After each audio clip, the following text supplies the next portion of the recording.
entramos a ver lo que son las distribuciones continuas importantes. Hemos visto ya las distribuciones discretas, y en las distribuciones continuas, la reina, podríamos decir, de las distribuciones es la distribución normal. Esta es la más importante de todo el capítulo de distribuciones importantes, porque en base a esta se trabaja mucho. Muchos de los problemas que tenemos podemos solucionarlos con esta distribución, ¿no? Vamos a ver. Las distribuciones continuas son aquellas que presentan, para empezar un poquito, un número infinito de soluciones. Nos estamos refiriendo a que estamos partiendo de las variables aleatorias continuas, ¿no? Y las variables aleatorias continuas son estas las que dan origen a estas distribuciones continuas, ¿no? Entonces, una variable aleatoria continua es aquella que presenta un número infinito de soluciones. El experimento tiene un número infinito de soluciones. El espacio muestral, habíamos dicho, lo manejamos por intervalos, y los eventos son subintervalos, ¿no? El rango es un intervalo y tiene una función de densidad de probabilidad, es decir, calculamos las probabilidades con integrales. Por ejemplo, dice, el peso de los alumnos de una clase puede tomar infinitos valores dentro de cierto intervalo: 42.37 kilogramos, 42.37, 64 kilogramos, 42, 37, 65, 41 kilogramos, etc., ¿no? Dependiendo de con qué pesa nosotros realicemos el experimento. La esperanza media de vida de una población es 75.2 años, 75.513, 75.51234. Entonces, depende de con cuánta precisión queremos decir, ¿no? Normalmente decimos 75 años, punto, ¿no? Pero si empezamos a entrar en precisiones, 75.2 años, bueno, ahí tal vez estamos, 75.2 años, estamos hablando de un mes más. Y si ponemos más decimales, estamos poniendo días, y podemos poner horas, minutos, segundos. O sea, estos decimales son los que se pueden abrir cuando hablamos de las distribuciones continuas. La función de distribución, es decir, la función acumulativa de probabilidad, es una x menor o igual que x. Hemos dicho, este formato corresponde a una f de x es creciente, es decir, empiezan en un valor pequeño y llegan a ser al final el valor 1 acumulativo de probabilidad. Y en este caso estamos hablando de una f de x, que es una función de densidad integrable en base x entre los valores del rango, ¿no? Y esta función debe cumplir, decíamos, tres condiciones. La primera es que la integral entre los valores del rango sea igual a 1. Segunda, la esperanza matemática es una x por la f de x, es decir, multiplicar algebraicamente estos dos y integrarlos entre los valores del rango para obtener el valor de la esperanza matemática. Y la varianza, hemos dicho que es sigma cuadrado igual a la esperanza cuadrática menos la esperanza elevada al cuadrado, también, ¿no? Que esto también tiene mucho que ver con esto, ¿no? La esperanza normal es esta. La esperanza cuadrática, ¿en qué se diferencia? Aquí lo ponemos al cuadrado y eso es la multiplicación y ya está. Calculamos también la esperanza cuadrática, ¿no? Entonces, las principales distribuciones continuas son la distribución normal tipificada, que es la que vamos a usar mucho, la distribución T de Student, la chi cuadrado y la Fisher. Estas tres distribuciones habíamos dicho que son más distribuciones de muestreo y ahí es donde las vamos a utilizar. Entramos a la distribución reina, la distribución normal que les mencionaba. Entonces, la distribución de probabilidad continua más importante en el campo de la estadística es la distribución normal, debido a que en la práctica muchos fenómenos industriales, científicos o de la vida diaria pueden describirse por esta distribución. Fíjense la definición, nos dice una variable aleatoria x se dice que está distribuida normalmente con media mu, y esta mu que está entre menos infinito y más infinito, y varianza sigma cuadrado mayor a 0.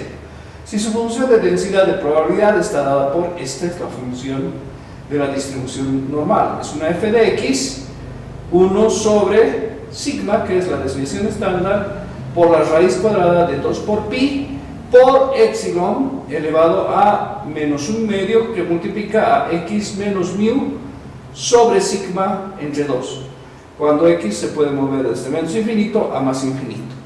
Fíjense, en realidad la función es bastante compleja, parece, ¿no? Pero sin embargo, la mayoría, esto sigma es la desviación estándar, e es una constante, pi es una constante.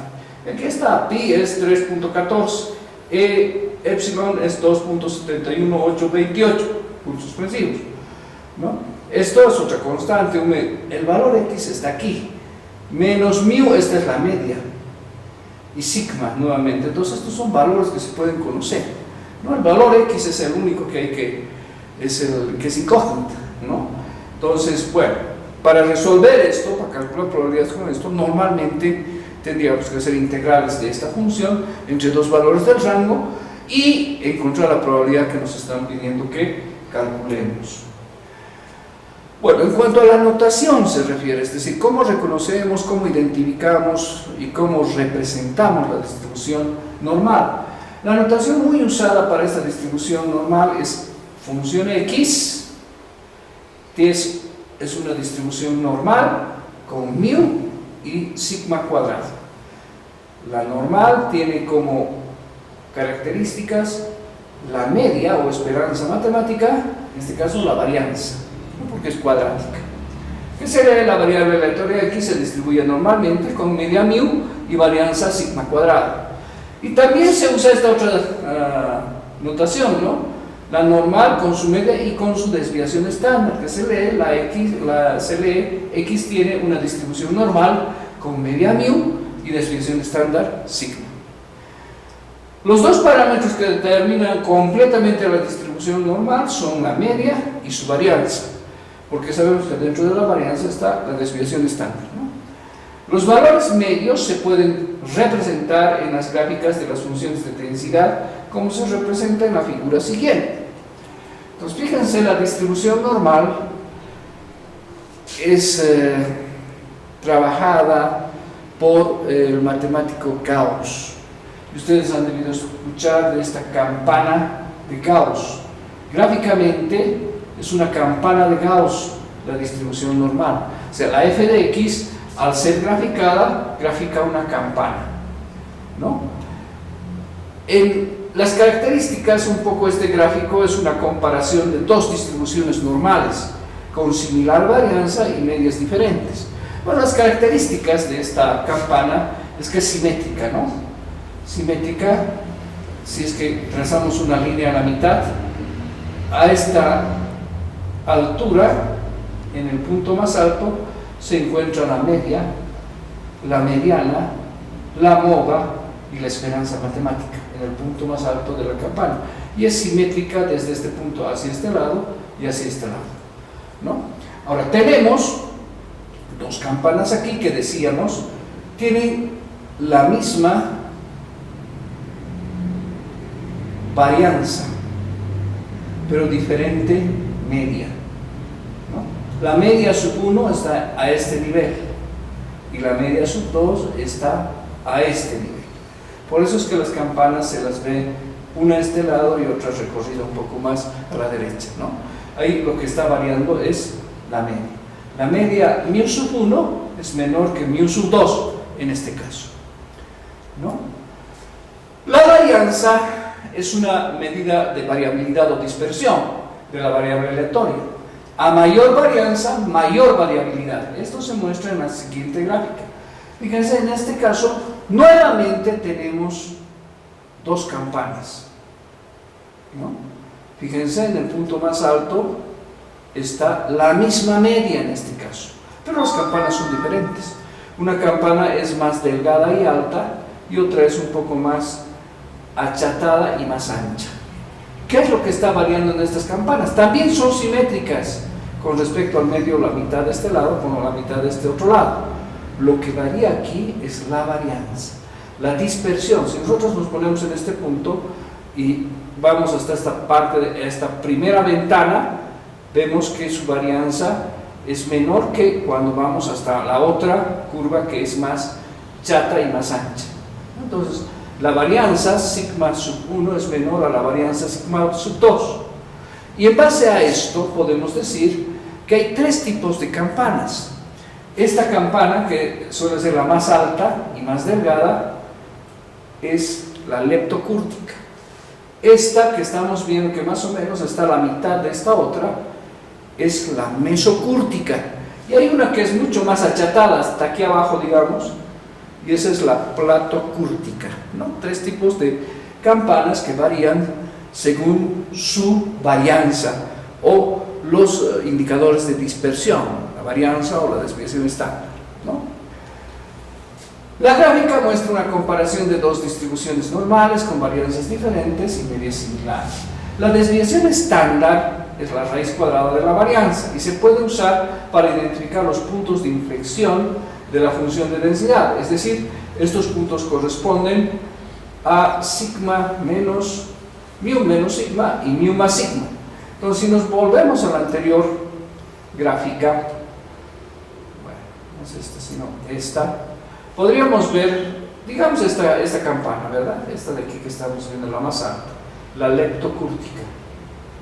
Esta es la media. Si tenemos la desviación estándar y sumamos esa media, más o menos llegamos aquí, y aquí hay un punto de inflexión de bajada, ¿no? De bajada. Entonces, esos puntos de inflexión en la curva, el cambio de pendiente, podríamos decir, es lo que nos ayuda a identificar si sumamos una vez, dos veces, tres veces la desviación estándar a su media, ¿no? En la campana. Luego entramos a este concepto de distribución normal estándar o tipificada. Cuando la media de la distribución normal es 0 y la varianza es 1, con su función de densidad resumida, fíjense, es una f de z, donde la función es 1 sobre raíz de 2 por pi, ¿no? Ya no está multiplicando aquí a la desviación estándar, y se multiplica por epsilon elevado a un medio por z elevado al cuadrado. Entonces, si nos damos cuenta, z es un valor que, si vemos la primera distribución que teníamos, podríamos darnos cuenta que aquí z es todo esto. X menos mu sobre sigma es z, ¿no? Ese es el valor z, y ese es el valor de tipificación del que hablamos, ¿no? Por eso es que la fórmula se resume a esto, siempre que z, en este caso, pertenezca a él. Entonces, el valor z es un valor de tipificación de la distribución normal, y esta distribución tiene la característica que su media es 0 y su varianza es 1, ¿no? La función de distribución z se denota por una tita de z, es decir, los valores de probabilidad son estos tita de z, o n de z, o n entre paréntesis z, y están dadas por esta función, ¿no?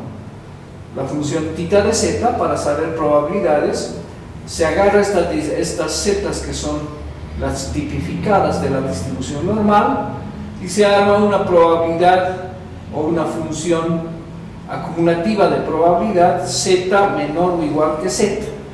Esto sabemos que es una función creciente de probabilidad, que va desde menos infinito hasta el valor z, ¿no? Y esta es la función que tenemos aquí arriba, que obviamente ahora está en base t, porque sabemos que hay que hacer una integral de esto en base x para poder calcular las probabilidades, ¿verdad?, acumuladas. Su ventaja reside en que hay tablas donde se recoge la probabilidad acumulada para cada punto de la curva de esta distribución. Es decir, la función acumulativa de probabilidad normal tipificada se la presenta en tablas. Y eso, como nos hemos dado cuenta en las anteriores distribuciones, pues nos facilita mucho el cálculo de probabilidades. Ya no tenemos que hacer integrales, pero sí tenemos que saber manejar las tablas, ¿no? En la tabla, los valores tita de z, es decir, los valores de probabilidad, están dados para valores z desde menos 3 hasta 3. Entonces el valor tipificado va de menos 3 a 3, ¿no? Cualquier variable aleatoria X normal con media y varianza pueden ser transformadas a una variable estándar Z por la siguiente transformación. Entonces la fórmula, ya sabemos que el valor Z es igual a X menos mu sobre sigma, ¿no? Obviamente la esperanza matemática es para esa diferencia y va a ser igual a 0. Y la varianza también, considerando esta estructura, va a ser igual a 1. Entonces, para hacer el cálculo vamos a ir poniéndonos ejemplos para ver cómo tendríamos que hacer el cálculo de la probabilidad en este tipo de distribución. Una variable aleatoria sigue el modelo de distribución normal con media 10 y varianza 4. Esos son los datos que siempre nos da la distribución normal, ¿no? Transformarla en normal 10, 4, ¿no? Entonces la Z es esta, el valor de tipificación es una X menos 10 en este caso. ¿Qué viene a ser 10? Pues la media. Y dividido entre 2. Ahí, ¿por qué no 4? Ah, no, es que la fórmula dice que el denominador es la desviación estándar, no la varianza. Aquí la varianza es 4. La raíz cuadrada de 4 es 2. Por eso el denominador es 2. Entonces la fórmula siempre es Z igual a X menos mu sobre sigma, no sobre sigma cuadrado.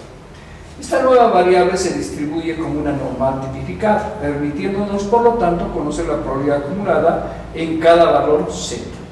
Normal 0,1, ¿no? Bueno, este es el formato de la tabla de distribución de probabilidades, ¿no? Esto es según el libro de Rufino Moya y Gregorio Sarabia, es una tabla de este libro. Entonces veamos que es una probabilidad Z menor o igual que Z, ¿no? Donde tita de Z es la integral que va desde menos infinito hasta el valor Z, y esta es la función que ya conocemos, 1 sobre raíz cuadrada de 2 por pi por epsilon elevado a un medio que multiplica al valor Z, ¿no? Entonces, fíjense cómo funciona la tabla. Aquí están los valores X, aquí X y aquí también, ¿no? Y estos son los valores de tipificación Z que están aquí adentro. Entonces, cuando yo uso la fórmula, calculo un valor Z, y aquí la tabla me está dando en esta parte el primer entero y el primer decimal, y aquí me está dando el segundo decimal. Si aquí tengo el punto 2.9 menos 2.9, entonces menos 2.90 estaría aquí, menos 2.91 estaría aquí, y así sucesivamente, ¿ya? De esa manera encontramos los valores de probabilidad. Estos valores de probabilidad son los que se llaman tita de Z, ¿no? Ahora, donde la columna de la izquierda, como les decía, indica el valor cuya probabilidad acumulada queremos conocer, y la primera fila nos indica el segundo decimal del valor que estamos consultando. El valor que consultamos es el valor Z, ¿no? El tipificado, y lo que buscamos es el tita de Z, y ese es el valor de probabilidad.